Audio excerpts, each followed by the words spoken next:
Hi Luzon Spartans, magandang hapon. Today is August 24, 2016, Miyerkules ng Linggo. Okay, so kaninang umaga, nagkaroon kami ng projection na apat na keyword, and 102,000 and 106 collection.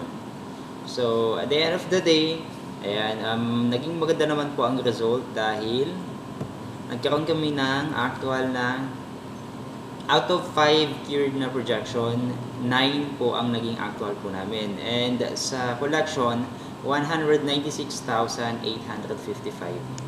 So, ilang consecutive days nang nag-over target sa projection ng Malolos. So, yun lang.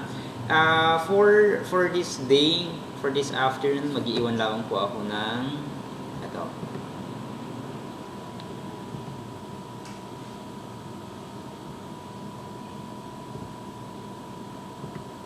Okay. Sabi nila, ang ipis ang pinakapoging nilalang sa mundo. Bakit?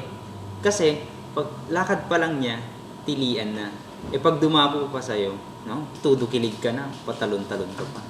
So, yun lang. Bye!